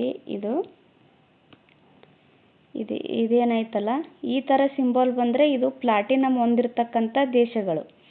ಈ ಥರ ಸಿಂಬಾಲು ಇದು ವಜ್ರ ಹೊಂದಿರತಕ್ಕಂಥ ದೇಶಗಳು ಯಾವ್ಯಾವು ಅಂತ ಕೊಟ್ಟಿದ್ದಾರೆ. ಈ ಥರ ಇದ್ದರೆ ಕಲ್ಲಿದ್ದಲು. ಆಮೇಲೆ ಚಿನ್ನ ಈ ಥರ ಕೊಟ್ಟಿದ್ದಾರೆ. ಇದು ಕಬ್ಬಿಣದ ಅದಿರು ಇಲ್ಲಿದೆ ನೋಡಿ. ಈ ಥರ ಕೊಟ್ಟರೆ ಕಬ್ಬಿಣದ ಅದಿರು ಹೊಂದಿರತಕ್ಕಂಥ ದೇಶಗಳು. ನೋಡಿ, ಈ ಥರ ಏನು ಕೊಟ್ಟಿದ್ದಾರಲ್ಲ, ತುಂಬ ಚೆನ್ನಾಗಿ ಕೊಟ್ಟಿದ್ದಾರೆ ನೋಡಿ. ಇವೆಲ್ಲ ಮ್ಯಾಪು ಒಂದ್ಸರಿ ನೋಡ್ಕೊಂಡು ಬಿಡ್ರಿ, ಇವೆಲ್ಲ ಇಂಪಾರ್ಟೆಂಟ್ ಆಗ್ತವೆ. ಓಕೆ, ನೆಕ್ಸ್ಟ್ ನೋಡೋಣ. ಮ್ಯಾಂಗನೀಸ್ ಅದಿರು ಯಾವ ರೀತಿಯಲ್ಲಿ ಸಿಗುತ್ತೆ ಇಲ್ಲಿ ಅಂತ ಕೇಳಿದರೆ ಪ್ರಮುಖ ಮಿಶ್ರಲೋಹವಾಗಿದೆ. ಯಾವುದು? ಮ್ಯಾಂಗನೀಸ್ ಇದೇನೋ ಪ್ರಮುಖ ಮಿಶ್ರಲೋಹವಾಗಿದೆ. ಉತ್ತಮ ಉಕ್ಕು ತಯಾರಿಕೆಗೆ ಇದು ಅವಶ್ಯಕವಾಗಿದೆ. ಈ ಉಕ್ಕನ್ನು ಉತ್ತಮವಾಗಿ ತಯಾರು ಮಾಡಬೇಕು ಅಂದರೆ ಅದಕ್ಕೆ ಮ್ಯಾಂಗನೀಸ್ ಅವಶ್ಯಕವಾಗಿದೆ. ಏಷ್ಯಾ ಖಂಡವು ಅಧಿಕ ಪ್ರಮಾಣದ ಮ್ಯಾಂಗನೀಸ್ ನಿಕ್ಷೇಪವನ್ನು ಹೊಂದಿದೆ. ಇದು ಟ್ರಾನ್ಸ್ ಕಕಾಸಸ್, ಮಧ್ಯ ಏಷ್ಯಾ, ಸೈಬೀರಿಯಾ, ಚೀನಾ, ಮತ್ತು ಭಾರತಗಳಲ್ಲಿ ಹೆಚ್ಚು ಹಂಚಿಕೆಯಾಗಿದೆ. ಈ ಮ್ಯಾಂಗನೀಸ್ ಅದಿರು ಏನೈತಲ್ಲ ಖನಿಜ, ಇದು ಹೆಚ್ಚಾಗಿ ಯಾವ ಪ್ರದೇಶಗಳಲ್ಲಿ ಕಂಡುಬರುತ್ತೆ ಅಂತ ಕೇಳಿದಾಗ ಟ್ರಾನ್ಸ್ಕಕಾಸಸ್, ಮಧ್ಯ ಏಷ್ಯಾ, ಸೈಬೇರಿಯಾ, ಚೀನಾ ಮತ್ತು ಭಾರತಗಳಲ್ಲಿ ಹೆಚ್ಚಾಗಿ ಹಂಚಿಕೆಯಾಗಿದೆ. ಉತ್ಪಾದನೆಯಲ್ಲಿ ಚೀನಾ ಮುಂದಿದೆ. ಕಬ್ಬಿಣದ ಅದಿರಿನಲ್ಲೂ ಚೀನಾ ಮುಂದೆ ಇದೆ. ಆಮೇಲೆ ಮ್ಯಾಂಗನೀಸಲ್ಲೂ ಸಹ ಚೀನಾ ಮುಂದೆನೇ ಇದೆ ನೋಡಿ. ಬಾಕ್ಸೈಟ್ ನೋಡೋಣ ನೆಕ್ಸ್ಟ್. ಏಷ್ಯಾ ಅಪಾರವಾದ ಬಾಕ್ಸೈಟ್ ನಿಕ್ಷೇಪ ಒಳಖಂಡವಾಗಿದೆ. ಅದು ಹೆಚ್ಚಾಗಿ ಕಜಕಿಸ್ತಾನ್ ಮತ್ತು ದಕ್ಷಿಣ ಕೇಂದ್ರ ಸೈಬೀರಿಯಾಗಳಲ್ಲಿ ದೊರೆಯುತ್ತದೆ. ಈ ಬಾಕ್ಸೈಟು ಕಜಕಿಸ್ತಾನ್ ಮತ್ತು ದಕ್ಷಿಣ ಸೈಬೀರಿಯಾ ಪ್ರದೇಶಗಳಲ್ಲಿ ಹೆಚ್ಚಾಗಿ ದೊರೆತರೆ ಭಾರತ, ಇಂಡೋನೇಷ್ಯಾ, ಟರ್ಕಿ, ಮಲೇಷ್ಯಾ ಹಾಗೂ ಚೀನಾ ದೇಶಗಳಲ್ಲಿಯೂ ಸಹ ಸಾಕಷ್ಟು ಬಾಕ್ಸೈಟನ್ನು ದೊರೆಯುತ್ತದೆ ನೋಡಿ. ಓಕೆ, ನೆಕ್ಸ್ಟ್ ನೋಡೋಣ ಕಲ್ಲಿದ್ದಲು. ನೆಕ್ಸ್ಟು ಕಲ್ಲಿದ್ದಲು ಇದೆ. ಕಲ್ಲಿದ್ದಲು ಇದೊಂದು ಪಳೆಯುಳಿಕೆ ಇಂಧನವಾಗಿದೆ. ಪಳೆಯುಳಿಕೆ ಇಂಧನದ ಖನಿಜವಾಗಿದೆ. ಇದು ಒಂದು ಪ್ರಮುಖ ಶಕ್ತಿ ಮೂಲವಾಗಿದೆ. ಏಷ್ಯಾದಲ್ಲಿ ಅಪಾರವಾದ ಕಲ್ಲಿದ್ದಲು ದೊರೆಯುತ್ತದೆ. ಆದರೆ ಅದರ ಹಂಚಿಕೆ ಒಂದೇ ರೀತಿಯಾಗಿಲ್ಲ. ಅತ್ಯಧಿಕ ಪ್ರಮಾಣದ ಕಲ್ಲಿದ್ದಲು ನಿಕ್ಷೇಪವು ಚೀನಾ, ಭಾರತ ಮತ್ತು ಇಂಡೋನೇಷ್ಯಾ, ಸೈಬೇರಿಯಾ ಮತ್ತು ಮಧ್ಯ ಏಷ್ಯಾದ ದೇಶಗಳಲ್ಲಿ ಕಂಡುಬರುತ್ತೆ. ಕಲ್ಲಿದ್ದಲು ನಿಕ್ಷೇಪ ಎಲ್ಲಿ ಜಾಸ್ತಿ ಕಂಡುಬರುತ್ತೆ ಅಂತ ಕೇಳಬಹುದು. ಚೀನಾ, ಭಾರತ, ಆಮೇಲೆ ಇಂಡೋನೇಷ್ಯಾ, ಸೈಬೇರಿಯಾ ಮತ್ತು ಮಧ್ಯ ಏಷ್ಯಾ ದೇಶಗಳಲ್ಲಿ ಹೆಚ್ಚಾಗಿ ಕಂಡುಬರುತ್ತೆ. ಪ್ರಪಂಚದ ಅತಿ ಹೆಚ್ಚು ಕಲ್ಲಿದ್ದಲು ನಿಕ್ಷೇಪ ಮತ್ತು ಉತ್ಪಾದನೆ ಎರಡರಲ್ಲೂ ಚೀನಾ ದೇಶ ಮುಂದೆನೇ ಇದೆ ನೋಡಿ. ಈ ಮ್ಯಾಂಗನೀಸ್ ಆಗಿರ್ಬೋದು, ಕಬ್ಬಿಣದ ಅದಿರು ಆಗಿರ್ಬೋದು, ಕಲ್ಲಿದ್ದಲಾಗಿರಬಹುದು, ಎಲ್ಲದರಲ್ಲೂ ಚೀನಾನೇ ಮುಂದೆ ಇದೆ ನೋಡಿ. ಚೀನಾ ಇದೇನಾಗಿದೆ, ನಿಕ್ಷೇಪ ಹೊಂದಿದ್ರಲ್ಲಿ ಆಮೇಲೆ ಉತ್ಪಾದನೆಯಲ್ಲಿ ಎರಡರಲ್ಲೂ ಸಹ ಚೀನಾ ದೇಶ ಮುಂದೆ ಇದೆ. ಚೀನಾದ ಎಲ್ಲ ಪ್ರಾಂತ್ಯಗಳಲ್ಲೂ ಕಲ್ಲಿದ್ದಲು ಲಭ್ಯವಿದೆ. ಭಾರತವು ಏಷ್ಯಾದ ಎರಡನೇ ಪ್ರಮುಖ ಕಲ್ಲಿದ್ದಲು ಉತ್ಪಾದಿಸುವ ದೇಶವಾಗಿದೆ ನೋಡಿ. ಭಾರತ ಏನಾಗಿದೆ, ಎರಡನೇ ಅತಿ ದೊಡ್ಡ ದೇಶವಾಗಿದೆ ಈ ಕಲ್ಲಿದ್ದಲು ಉತ್ಪಾದನೆಯಲ್ಲಿ. ಚೀನಾ ಫಸ್ಟ್ ಇದ್ರೆ ಸೆಕೆಂಡ್ ಭಾರತ ಇದೆ. ಇತ್ತೀಚೆಗೆ ಮಧ್ಯ ಸೈಬೇರಿಯಾದಲ್ಲಿ ಕುಜೆನೆಡ್ಜ್ ಬಯಲು ಹೆಚ್ಚು ಕಲ್ಲಿದ್ದಲು ಉತ್ಪಾದಿಸುವ ಭಾಗವಾಗಿದೆ. ಇದು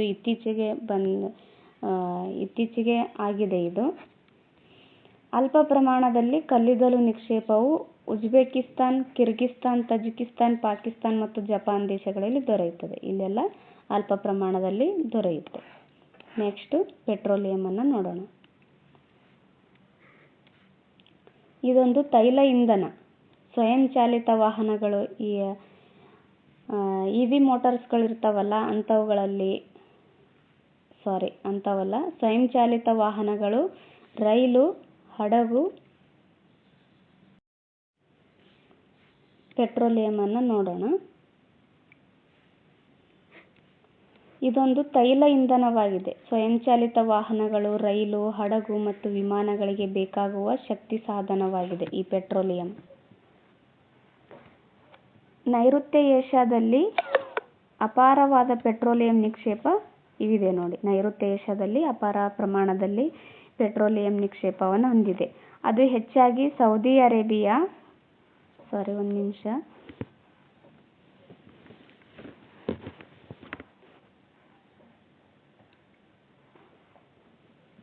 ಹೆಚ್ಚಾಗಿ ಎಲ್ಲಿ ಕಂಡುಬರುತ್ತೆ ಅಂತ ಕೇಳಿದಾಗ Saudi Arabia, Iran, Iraq, Kuwait, Bahrain, Qatar ಮತ್ತು ಸಂಯುಕ್ತ ಅರಬ್ ಎಮಿರೇಟ್ಸ್ UAE ಅಂತ ಕರೀತಾರೆ.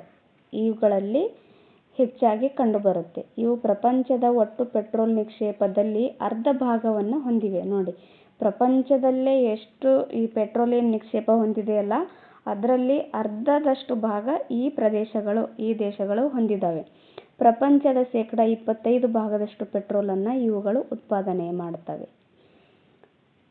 ಪೂರ್ವ ಮತ್ತು ಆಗ್ನೇಯ ಏಷ್ಯಾದ ಕೆಲವು ದೇಶಗಳಲ್ಲಿಯೂ ಪೆಟ್ರೋಲಿಯಂ ನಿಕ್ಷೇಪ ದೊರೆಯುತ್ತೆ. ಉದಾಹರಣೆಗೆ ಇಂಡೋನೇಷ್ಯಾದಲ್ಲಿ, ಆಮೇಲೆ ಮಲೇಷ್ಯಾದಲ್ಲಿ, ಚೀನಾ, ತೈವಾನ್, ಮಯನ್ಮಾರ್, ಭಾರತ ಮತ್ತು ವಿಯೆಟ್ನಾಂಗಳಲ್ಲೂ ಸಹ ಈ ಪೆಟ್ರೋಲಿಯಂ ನಿಕ್ಷೇಪ ಅಲ್ಪ ಪ್ರಮಾಣದಲ್ಲಿ ಇರೋದನ್ನು ಕಾಣ್ತೀವಿ. ಓಕೆ, ನೆಕ್ಸ್ಟ್ ಇತ್ತೀಚೆಗೆ ಸೈಬೇರಿಯಾ ಭಾಗದಲ್ಲಿ ಪೆಟ್ರೋಲಿಯಂ ಉತ್ಪಾದನೆ ಹೆಚ್ಚಾಗಿದೆ ನೋಡಿ. ಸೈಬೇರಿಯಾ ಭಾಗದಲ್ಲಿ ಏನಾಗಿದೆ, ಇತ್ತೀಚೆಗೆ ಪೆಟ್ರೋಲಿಯಂ ಉತ್ಪಾದನೆ ಹೆಚ್ಚಾಗಿ ಕಂಡುಬರ್ತಾ ಇದೆ. ಪೆಟ್ರೋಲಿಯಂ ಶಬ್ದ, ಈ ಪೆಟ್ರೋಲಿಯಂ ಅನ್ನೋ ಶಬ್ದ ಪೆಟ್ರಾ ಎಂದರೆ ಕಲ್ಲು ಮತ್ತು ಓಲಿಯಂ ಎಂದರೆ ತೈಲ ಎಂಬ ಎರಡು ಲ್ಯಾಟಿನ್ ಭಾಷಾ ಪದಗಳಿಂದ ಇದು ಸಂಯೋಜಿತವಾಗಿದೆ. ಪೆಟ್ರೋಲಿಯಂ ಎಂಬ ಪದ ಅದಲ್ಲ, ಅದು ಪೆಟ್ರಾ ಎಂದರೆ ಕಲ್ಲು ಅಂತ ಅರ್ಥ. ಪೆಟ್ರಾ ಅಂದ್ರೇನು? ಕಲ್ಲು. ಮತ್ತು ಓಲಿಯಂ ಅಂದರೆ ತೈಲ ಎಂಬ ಎರಡು ಲ್ಯಾಟಿನ್ ಭಾಷಾ ಪದಗಳಿಂದ ಇದು ಸಂಯೋಜನೆಗೊಂಡಿದೆ. ಸೌದಿ ಅರೇಬಿಯಾ ಪ್ರಪಂಚದಲ್ಲಿ ಅತಿ ಹೆಚ್ಚು ಪೆಟ್ರೋಲಿಯಂ ಉತ್ಪಾದಿಸುವ ದೇಶವಾಗಿದೆ. ನೋಡ್ರಿ, ಇದು ಇಂಪಾರ್ಟೆಂಟ್. ಪ್ರಪಂಚದಲ್ಲಿ ಅತಿ ಹೆಚ್ಚು ಪೆಟ್ರೋಲಿಯಂ ಉತ್ಪಾದಿಸುವ ದೇಶ ಯಾವುದು ಅಂತ ಕೇಳಿದಾಗ ಅದು ಸೌದಿ ಅರೇಬಿಯಾ ಆಗಿದೆ. ನೋಡಿ, ಮಧ್ಯ ಏಷ್ಯಾದ ತುರ್ಕ್ಮೆನಿಸ್ತಾನ್, ಉಜ್ಬೇಕಿಸ್ತಾನ್, ಕಜಕಿಸ್ತಾನ್ ಮೊದಲಾದ ಭಾಗಗಳಲ್ಲಿಯೂ ಸಾಕಷ್ಟು ಪೆಟ್ರೋಲ್ ಲಭ್ಯವಿದೆ. ಮಧ್ಯ ಏಷ್ಯಾದ ರಾಷ್ಟ್ರಗಳೇನಿದಾವಲ್ಲ, ಅಲ್ಲೂ ಸಹ ಈ ತುರ್ಕ್ಮೆನಿಸ್ತಾನ್ ಆಗಿರಬಹುದು, ಉಜ್ಬೇಕಿಸ್ತಾನ್ ಆಗಿರ್ಬೋದು, ಆಮೇಲೆ ಕಜಕಿಸ್ತಾನ್ಗಳಾಗಿರ್ಬೋದು, ಇವುಗಳಲ್ಲೂ ಸಹ ಸಾಕಷ್ಟು ಪೆಟ್ರೋಲ್ ಲಭ್ಯವಿರೋದನ್ನು ಕಾಣ್ತೀವಿ. ನೆಕ್ಸ್ಟು ಪ್ರಮುಖ ಕೈಗಾರಿಕಾ ಪ್ರದೇಶಗಳನ್ನು ನೋಡೋಣ. ಏಷ್ಯಾ ಖಂಡವು ವಿಶಾಲ ಪ್ರದೇಶವಾಗಿದೆ. ಇದು ಗೊತ್ತೇ ಇದ್ದದ್ದೇ. ಸಮೃದ್ಧ ಖನಿಜ ಮತ್ತು ವ್ಯವಸಾಯೋತ್ಪನ್ನಗಳನ್ನು ಹೊಂದಿದ್ದರೂ ಯುರೋಪ್ ಖಂಡದಷ್ಟು ಕೈಗಾರಿಕೀಕರಣ ಸಾಧಿಸಿಲ್ಲ. ನೋಡ್ರಿ, ಇಲ್ಲಿ ಸಮೃದ್ಧ ಖನಿಜವಿದೆ, ಆಮೇಲೆ ವ್ಯವಸಾಯೋತ್ಪನ್ನಗಳು ಸಹ ಇಲ್ಲಿ ಹೊಂದಿದೆ. ಆದರೂ ಸಹ ಯುರೋಪ್ ಖಂಡದಷ್ಟು ಕೈಗಾರಿಕೀಕರಣ ಅಂದರೆ ಡೆವಲಪ್ ಆಗಿಲ್ಲ. ಯಾಕಾಗಿಲ್ಲ ಅಂದರೆ ಇದಕ್ಕೆ ಮುಖ್ಯ ಕಾರಣಗಳೆಂದರೆ ತಂತ್ರಜ್ಞಾನ, ಬಂಡವಾಳದ ಕೊರತೆ ಆಗಿರ್ಬೋದು, ಬಂಡವಾಳದ ಕೊರತೆ ಆಗಿರ್ಬೋದು, ಆಮೇಲೆ ಸಾಂಪ್ರದಾಯಿಕ ಸ್ವಭಾವ ಮತ್ತು ಹೆಚ್ಚು ಜನರ ವ್ಯವಸಾಯದಲ್ಲಿ ತೊಡಗಿರುವುದು ಇವೆಲ್ಲವೂ ಸಹ ಇದಕ್ಕೆ ಕಾರಣವಾಗಿದೆ. ಪ್ರಮುಖ ಕೈಗಾರಿಕೆ ಮತ್ತು ಕೈಗಾರಿಕಾ ಚಟುವಟಿಕೆಗಳನ್ನುಳ್ಳ ಪ್ರದೇಶಕ್ಕೆ ಕೈಗಾರಿಕಾ ಪ್ರದೇಶ ಅಂತ ಕರೀತಾರೆ. ಕೈಗಾರಿಕಾ ಪ್ರದೇಶ ಅಂದರೆ ಯಾವುದು ಅಂತ ಕೇಳಬಹುದು. ಪ್ರಮುಖ ಕೈಗಾರಿಕೆ ಮತ್ತು ಈ ಕೈಗಾರಿಕಾ ಚಟುವಟಿಕೆಗಳನ್ನ ಏನು ಹೊಂದಿರ್ತಾವಲ್ಲ ಅಂಥ ಪ್ರದೇಶಕ್ಕೆ ಕೈಗಾರಿಕಾ ಪ್ರದೇಶ ಅಂತ ಕರೀತಾರೆ. ಇವು ಕೈಗಾರಿಕೆಗಳ ಸ್ಥಾಪನೆಗೆ ಅನುಕೂಲಕರವಾದ ಕೆಲವೇ ಭಾಗಗಳನ್ನು ಕಂಡುಬರ್ತವೆ. ಏಷ್ಯಾದ ಪ್ರಮುಖ ಕೈಗಾರಿಕಾ ಪ್ರದೇಶಗಳು ಈ ಕೆಳಕಂಡಂತಿವೆ. ಏಷ್ಯಾದಲ್ಲಿ ಕಂಡುಬರತಕ್ಕಂಥ ಪ್ರಮುಖ ಕೈಗಾರಿಕಾ ಪ್ರದೇಶಗಳನ್ನು ಇಲ್ಲಿ ಕೊಟ್ಟಿದ್ದಾರೆ. ಫಸ್ಟ್ ಒನ್ ಜಪಾನ್ ಬರುತ್ತೆ. ಈ ದೇಶದಲ್ಲಿ 4 ಪ್ರಮುಖ ಕೈಗಾರಿಕಾ ಪ್ರದೇಶಗಳಿದ್ದಾವೆ. ಅವು ಯಾವ ಅಂತಂದರೆ ಕಿಹಿನ್ ಪ್ರದೇಶ. ಈ ಪ್ರದೇಶವು ಟೋಕಿಯೋ, ಕವಾಸಕಿ ಮತ್ತು ಯಾಕೋಹಾಮ್ ನಗರಗಳನ್ನೊಳಗೊಂಡ ದೊಡ್ಡ ಕೈಗಾರಿಕಾ ಪ್ರದೇಶವಾಗಿದೆ. ಇಲ್ಲಿ ಜವಳಿ, ಇಂಜಿನಿಯರಿಂಗ್ ಮತ್ತು ಹಡಗು ಕಟ್ಟುವುದು, ಕಾಗದ ಮತ್ತು ಸಿಮೆಂಟ್ ಕೈಗಾರಿಕೆಗಳು ಪ್ರಮುಖವಾಗಿದ್ದಾವೆ. ಇಲ್ಲಿ ಯಾವ್ಯಾವ ಇದಾವೆ ಅಂದರೆ ಜವಳಿ ಆಗಿರ್ಬೋದು, ಇಂಜಿನಿಯರಿಂಗ್, ಹಡಗು ಕಟ್ಟುವುದು, ಕಾಗದ ತಯಾರು ಮಾಡೋದು, ಆಮೇಲೆ ಸಿಮೆಂಟ್ ಕೈಗಾರಿಕೆ, ಈ ಥರ ಪ್ರಮುಖ ಕೈಗಾರಿಕೆಗಳನ್ನು ಈ ಕಿಹಿನ್ ಪ್ರದೇಶದಲ್ಲಿ ಕಂಡುಬರುತ್ತೆ. ಇನ್ನೊಂದು ಹಾನ್ಸಿನ್ ಪ್ರದೇಶ. ಈ ಪ್ರದೇಶದಲ್ಲಿ ಒಸಾಕಾ, ಕೋಬೆ ಮತ್ತು ಕಿಯೋಟೋ ಮಹಾನಗರಗಳು ಇಲ್ಲಿದ್ದಾವೆ. ಇಲ್ಲಿ ಜವಳಿ ಅಂದರೆ ಬಟ್ಟೆ ಕೈಗಾರಿಕೆಗಳು ಪ್ರಮುಖವಾಗಿದ್ದಾವೆ. ನೆಕ್ಸ್ಟು ಐಸೆಕೊಲ್ಲಿ ಪ್ರದೇಶ ಅಂತ ಬರುತ್ತೆ. ಈ ಪ್ರದೇಶವು ನಗೋಯ ನಗರದ ಸುತ್ತಮುತ್ತ ಇದು ವಿಸ್ತರಣೆಯಾಗಿದೆ. ಇಲ್ಲಿ ಜವಳಿ ಮತ್ತು ಇಂಜಿನಿಯರಿಂಗ್ ಕೈಗಾರಿಕೆಗಳು ಪ್ರಮುಖವಾಗಿ ಕಂಡುಬರ್ತವೆ. ಜವಳಿ ಅಂದರೆ ನಿಮಗೆ ನೆನಪಲ್ಲಿ ಇರಬೇಕು, ಬಟ್ಟೆ ಕೈಗಾರಿಕೆ ಅಂತ. ನೆಕ್ಸ್ಟು ಕಿಟಕಿಯೂಶ್ ಪ್ರದೇಶ. ಕಿಟಕಿಯೂಶ್ ಪ್ರದೇಶವು ಯವಾಟ, ಮೋಜಿ ಮತ್ತು ಕೋಕುರ್ ನಗರಗಳಿಂದ ಕೂಡಿದ್ದು ಉಕ್ಕು, ಹಡಗು, ಯಂತ್ರೋಪಕರಣ ಮತ್ತು ಜವಳಿ ಉದ್ಯಮಕ್ಕೆ ಇಲ್ಲಿ ಪ್ರಸಿದ್ಧವಾಗಿದೆ. ನೋಡ್ರಿ, ಈ ಹೆಸರುಗಳು ತುಂಬ ವಿಚಿತ್ರವಾಗಿದ್ದಾವೆ, ಸ್ವಲ್ಪ ನೆನಪಿಟ್ಕೊಳ್ಳೋಕ್ಕೆ ಟ್ರೈ ಮಾಡಿ. ನೆಕ್ಸ್ಟು ಚೀನಾ ಬರುತ್ತೆ. ಚೀನಾದಲ್ಲಿ ಅತಿ ಹೆಚ್ಚು ಕೈಗಾರಿಕೆಗಳನ್ನು ಹೊಂದಿರತಕ್ಕಂಥ ಪ್ರದೇಶಗಳನ್ನು ನೋಡೋಣ. ವ್ಯವಸಾಯ ಪ್ರಧಾನ ಮತ್ತು ಕೈಗಾರಿಕೆಯಲ್ಲಿ ಮುಂದುವರಿದ ದೇಶವಾಗಿದೆ ಈ ಚೀನಾ. ಮಾವೋಯಿಸ್ಟ್ ಸರ್ಕಾರ ಬಂದ ಮೇಲೆ ಇಲ್ಲಿ ಕೈಗಾರಿಕೀಕರಣ ಕಡೆಗೆ ಆದ್ಯತೆಯನ್ನು ಕೊಡಲಾಗಿದೆ. ಮಂಚೂರಿಯಾ ಪ್ರದೇಶ.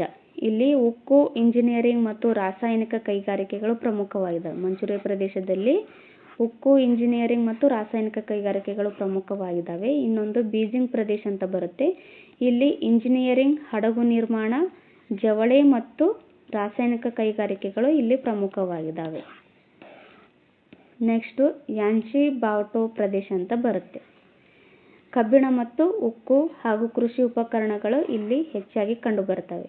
ಚಾಂಗ್ ಜಿಯಾಂಗ್ ಪ್ರದೇಶದಲ್ಲಿ ಜವಳಿ ಉದ್ಯಮ, ಹಡಗು ನಿರ್ಮಾಣ ಮತ್ತು ಉಕ್ಕು ತಯಾರಿಕೆ ಇಲ್ಲಿ ಕಂಡುಬರುತ್ತೆ. ನೆಕ್ಸ್ಟು ವುಹಾನ್ ಪ್ರದೇಶ ಅಂತ ಬರುತ್ತೆ. ಇದು ಲೋಹ ತಯಾರಿಕೆ ಮತ್ತು ಬೃಹತ್ ಕೈಗಾರಿಕಾ ಸರಕುಗಳ ತಯಾರಿಕೆ ಇಲ್ಲಿ ಹೆಚ್ಚಾಗಿ ಕಂಡುಬರುತ್ತೆ. ನೆಕ್ಸ್ಟ್ ಭಾರತದ ಪ್ರಮುಖ ಕೈಗಾರಿಕಾ ಪ್ರದೇಶಗಳನ್ನು ನೋಡೋಣ. ಇದು ತುಂಬಾ ಇಂಪಾರ್ಟೆಂಟ್. ಭಾರತದಲ್ಲಿ ಏನು ಪ್ರಮುಖ ಕೈಗಾರಿಕಾ ಪ್ರದೇಶಗಳಿದಾವಲ್ಲ, ಇದು ತುಂಬಾ ಇಂಪಾರ್ಟೆಂಟು. TETಗೆ ಸುಮಾರು 2ರಿಂದ 3 ಸರಿ ಈ ಥರ ಕೇಳಿದ್ದಾರೆ. ಮುಂಬೈ ಕೊಟ್ಟು ಇವು ಯಾವ ಥರ ಇದು ಕೈಗಾರಿಕಾ ಪ್ರದೇಶವಾಗಿದೆ ಅಂತ ಕೊಟ್ಟಿದ್ರು. ಹೂಗ್ಲಿ ಐತಲ್ಲ, ಇದು ಕೋಲ್ಕತ್ತಾ ಪ್ರದೇಶವಾಗಿದೆ. ಮುಂಬೈ ಪುಣೆ ಪ್ರದೇಶ, ಅಹಮದಾಬಾದ್ ವಡೋದರ ಪ್ರದೇಶವಾಗಿದೆ.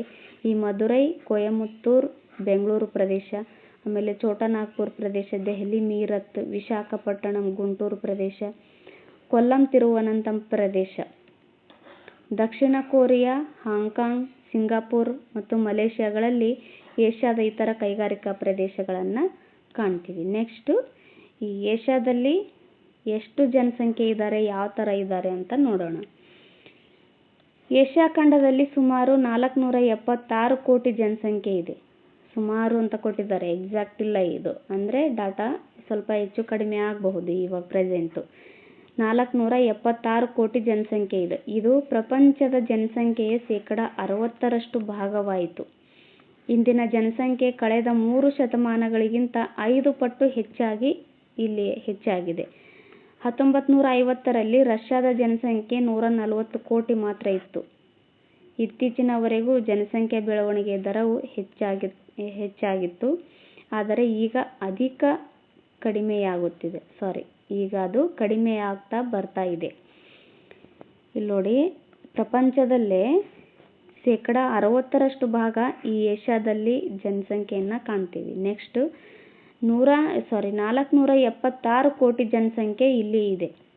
ಇದು 1950ರಲ್ಲಿ ರಷ್ಯಾದ ಜನಸಂಖ್ಯೆ 140 ಕೋಟಿ ಮಾತ್ರ ಇತ್ತು. ಇತ್ತೀಚಿನವರೆಗೂ ಜನಸಂಖ್ಯಾ ಬೆಳವಣಿಗೆಯ ದರವು ಹೆಚ್ಚಾಗಿತ್ತು. ಆದರೆ ಇವಾಗ ಇದೇನಾಗ್ತಾ ಇದೆ, ಕಡಿಮೆ ಆಗ್ತಾ ಬರ್ತಾ ಇದೆ ಅನ್ನೋದು ಇದರ ಅರ್ಥ. ನೆಕ್ಸ್ಟ್ ಹಂಚಿಕೆ ಮತ್ತು ಜನಸಾಂದ್ರತೆಯನ್ನು ನೋಡೋಣ. ಏಷ್ಯಾ ಖಂಡದ ಜನಸಂಖ್ಯಾ ಹಂಚಿಕೆ ಒಂದೇ ರೀತಿಯಾಗಿಲ್ಲ. ಜನಸಾಂದ್ರತೆ ಅಂದ್ರೇನು? ಒಂದು ಚದುರ ಕಿಲೋಮೀಟರಲ್ಲಿ ವಾಸಿಸ್ತಕ್ಕಂಥ ಜನರು ಲೆಕ್ಕ ಮಾಡೋದು. ಏಷ್ಯಾದ ಹೆಚ್ಚಿನ ಭಾಗಗಳಲ್ಲಿ ವಿರಳ ಜನಸಂಖ್ಯೆ ಮತ್ತು ಕಡಿಮೆ ಭಾಗಗಳಲ್ಲಿ ಅಧಿಕ ಜನಸಂಖ್ಯೆ ಇರುವುದನ್ನು ನಾವು ಕಾಣ್ತೀವಿ. ಏಷ್ಯಾ ಖಂಡದ ಸರಾಸರಿ ಜನಸಾಂದ್ರತೆ ಪ್ರತಿ ಚದುರ ಕಿಲೋಮೀಟರ್ಗೆ 153 ಜನರು. ಇದು ಕೇಳ್ತಾರೆ ನೋಡಿ, ಏಷ್ಯಾದ ಜನಸಾಂದ್ರತೆ ಎಷ್ಟು ಅಂತ. ಏಷ್ಯಾದ ಜನಸಾಂದ್ರತೆ ಪ್ರತಿ ಚದುರ ಕಿಲೋಮೀಟರ್ಗೆ 153 ಜನರು ಇದ್ದಾರೆ. ಅತ್ಯಂತ ಶೀತವಾದ ಉತ್ತರ ಮತ್ತು ಪೂರ್ವ ಸೈಬೇರಿಯಾ ಮರುಭೂಮಿಗಳನ್ನುಳ್ಳ ಅರೇಬಿಯಾ, ಇರಾನ್ ಮತ್ತು ಥಾರ್ ಪ್ರದೇಶಗಳು ಹಾಗೂ ಅತ್ಯಂತ ಎತ್ತರವುಳ್ಳ ಮಧ್ಯ ಏಷ್ಯಾ ಭಾಗಗಳು ಏಷ್ಯಾದ ಅತಿ ವಿರಳ ಜನಸಂಖ್ಯಾ ಭಾಗಗಳಾಗಿದ್ದಾವೆ. ಯಾಕಂದರೆ ಇಲ್ಲಿ ಅಷ್ಟೊಂದು ಜನರು ವಾಸ ಮಾಡೋದಕ್ಕೆ ಅಷ್ಟೊಂದು ಅನುಕೂಲ ಇರೋದಿಲ್ಲ ಅಲ್ಲಿ ವಾತಾವರಣ. ಹಾಗಾಗಿ ಅಲ್ಲೇನಾಗುತ್ತೆ, ಕಡಿಮೆ ಜನಸಂಖ್ಯೆ ವಾಸ ಮಾಡ್ತಾರೆ. ಏಷ್ಯಾದ ಜನಭರಿತ ಭಾಗಗಳಲ್ಲಿ ಭಾರತದ ಮಹಾಮೈದಾನಗಳು, ಬಾಂಗ್ಲಾದೇಶ, ಚೀನಾ, ಜಪಾನ್, ಕೊರಿಯಾ ಹಾಗೂ ಜಾವಾ ದ್ವೀಪ ಅಂದರೆ ಇಂಡೋನೇಷ್ಯಾ ನೋಡಿ, ಇವುಗಳು ಪ್ರಮುಖವಾಗಿವೆ. ಇಲ್ಲಿ ಜನರು ಜಾಸ್ತಿ ಇರ್ತಾರೆ, ಅಂದರೆ ಜನಭರಿತ ಭಾಗಗಳಾಗಿದ್ದಾವೆ ಇವು. ಇಲ್ಲಿ ಜನರು ವಾಸ ಮಾಡೋದಕ್ಕೆ ಸೂಕ್ತವಾದ ವಾತಾವರಣ, ಆಮೇಲೆ ಎಲ್ಲ ರೀತಿಯಾದ ಸೌಲಭ್ಯಗಳಲ್ಲಿ ಸಿಗೋದ್ರಿಂದ ಜನರೇನಾಗ್ತಾರೆ, ಅಲ್ಲಿ ಹೆಚ್ಚಾಗಿ ವಾಸ ಮಾಡ್ತಾರೆ. ಇವುಗಳಲ್ಲಿ ಹೆಚ್ಚಿನ ಭಾಗಗಳು ಫಲವತ್ತಾದ ಸಮತಟ್ಟಾದ ಮೈದಾನ ಅಥವಾ ನದಿ ಬಯಲುಗಳನ್ನುಳ್ಳವಾಗಿವೆ. ಆದ್ದರಿಂದ ಇಲ್ಲೇನಾಗುತ್ತೆ, ಜನರು ಜಾಸ್ತಿ ವಾಸ ಮಾಡ್ತಾರೆ. Myanmar, Thailand, Philippines, Iraq, Sri Lanka, Vietnam, Malaysia ಮತ್ತು ಕಾಂಬೋಡಿಯಾಗಳಲ್ಲಿಯೂ ಜನಸಾಂದ್ರತೆಯು ಹೆಚ್ಚಾಗಿದೆ.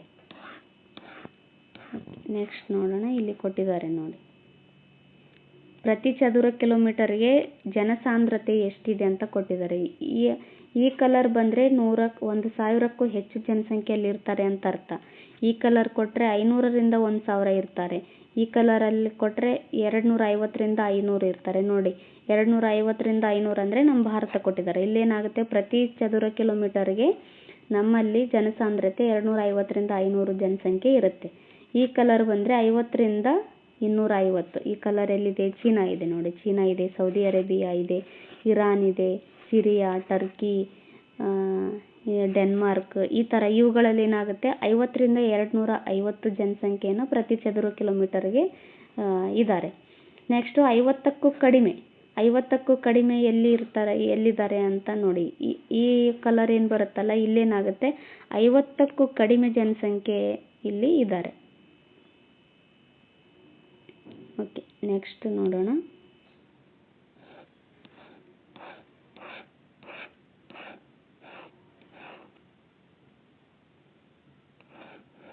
ಏಷ್ಯಾದ ಜನಸಾಂದ್ರತೆಯಲ್ಲಿ ನೋಡಿದ್ವಲ್ಲ,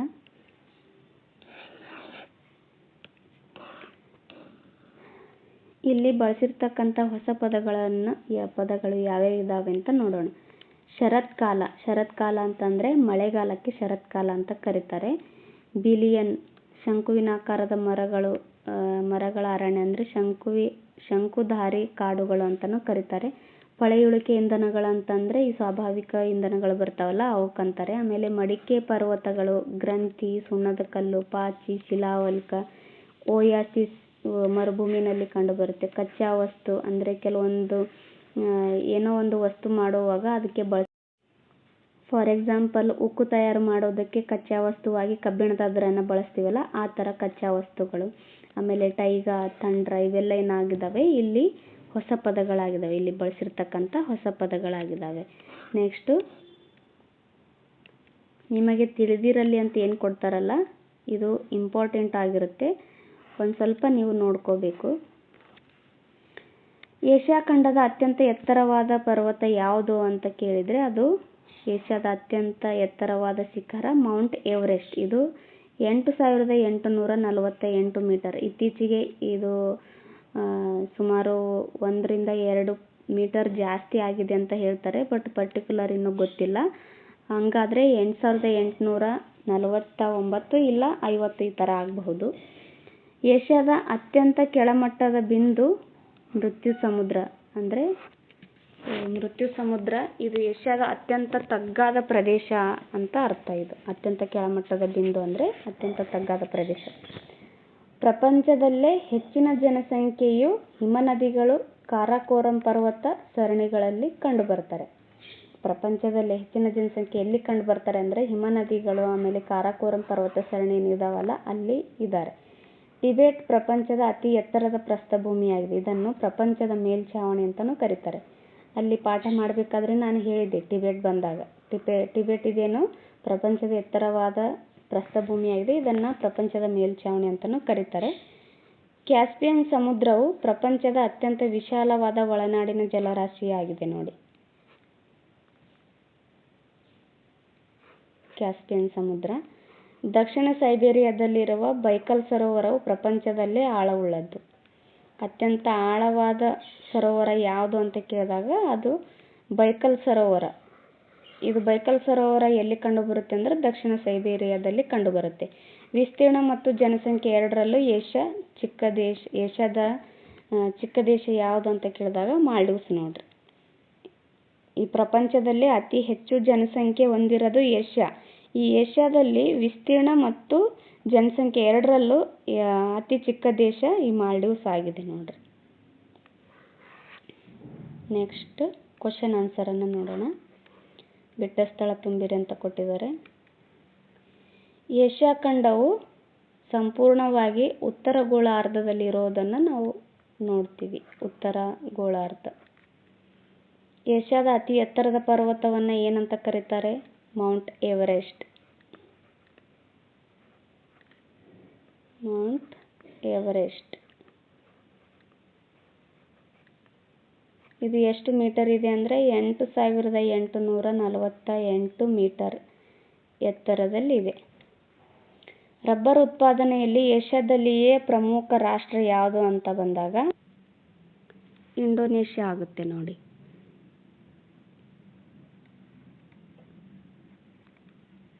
ಇಂಡೋನೇಷ್ಯಾ.